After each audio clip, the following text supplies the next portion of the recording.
बिस्मिल्लाहिर्रहमानिर्रहीम। शुरू अल्लाह के बबरकत नाम से जो बड़ा मेहरबान और निहायत रहम करने वाला है।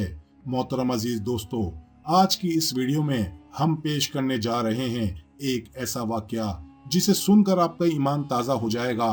ये वाकया है एक बदकार औरत का। उसकी लाश की हिफाजत कुत्ते क्यों कर रहे थे। इस वाकये को मुकम्मल तौर पर समझने के लिए वीडियो को एंड तक जरूर देखें। मोहतरम नाजरीन, एक शहर में एक बदकार औरत रहती थी। लोग इसको बुरा भला कहते, इस पर आवाजें कसते और इसके घर वाले भी इसको पसंद नहीं करते थे। एक दिन इसके घर वालों ने इसको घर से निकाल दिया। फिर कुछ दिन गुजर गए। एक दिन अचानक शहर की बदकार औरत मर जाती है, बल्कि इसके घर वालों ने भी इसे दफन न किया, एक ढेर पर फेंक दिया।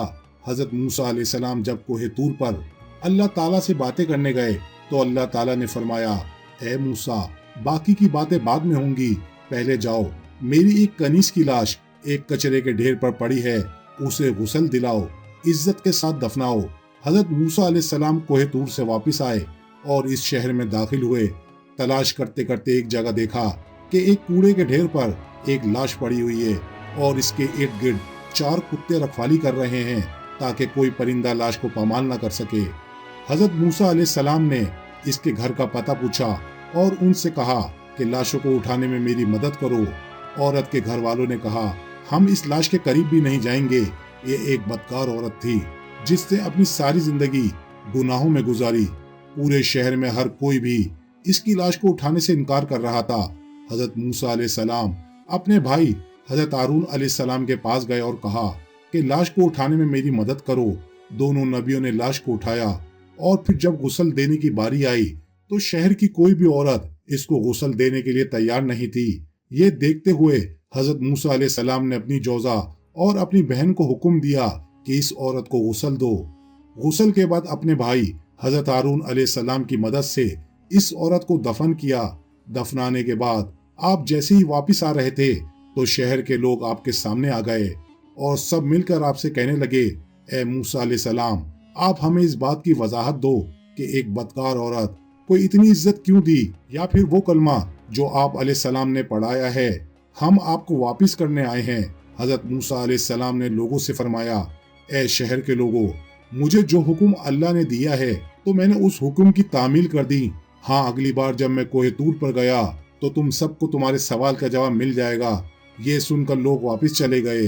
हजरत मूसा अलैहिस्सलाम कोहे तूर पर गए तो फरमाया, ए परवरदिगार, इस शहर के लोग मुझसे इस बात की वजाहत मांगते हैं कि एक बदकार औरत जो जिंदगी भर गुनाह करती रही, इसको इतनी इज्जत से क्यों दफन किया गया।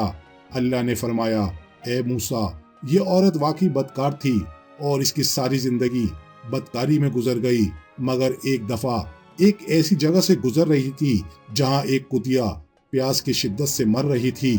इस औरत को कुत्ते की हालत पर रहम आ गया। इसके छोटे छोटे बच्चे थे। इसने पानी के कुएं से अपने कपड़े गीले किए और कुत्ते के मुंह में निचोड़ दिए। प्यासे कुत्ते के मुंह में जब पानी आया तो इसके तड़पते हुए जिस्म में जान आ गई। मुझे औरत की ये रहम दिली पसंद आ गई और मैंने इसके सारे गुनाह माफ कर दिए और मैंने मौत के फरिश्तों को हुक्म दिया कि इसकी रूह को कब्ज कर डालो ताकि आइंदा बदकारी न कर सके। और जब आप अलैहिस्सलाम कोहे तूर से वापिस आए तो लोग आपके पास जमा हो गए। आप अलैहिस्सलाम ने सब बात उन लोगों को बताई तो वो आप अलैहिस्सलाम और उसके जनाजे में शामिल न होने पर माफी मांगने लगे और वो तमाम लोग अपनी बात पर शर्मिंदा थे। तो दोस्तों, आपने देखा कि इस औरत की एक छोटी सी नेकी से अल्लाह ने इसके तमाम गुनाह माफ कर दिए। अल्लाह रब्बुल इज्जत से दुआ है कि अल्लाह ताला हमें भी नेक काम करने और नेक अमल करने की तौफीक अता फरमाए। आमीन या रब्बुल आलमीन। दोस्तों, हम उम्मीद करते हैं आज की वीडियो आपको जरूर पसंद आई होगी। वीडियो को ज्यादा से ज्यादा शेयर करें क्योंकि अच्छी बात दूसरों तक पहुंचाना सदका जारिया है। जज़ाकल्लाह। अमल करने की तौफीक अता फरमाए। आमीन या रब्बुल आलमीन। दोस्तों, हम उम्मीद करते हैं आज की वीडियो आपको जरूर पसंद आई होगी। वीडियो को ज्यादा से ज्यादा शेयर करें क्योंकि अच्छी बात दूसरों तक पहुंचाना सदका जारिया है। जज़ाकल्लाह।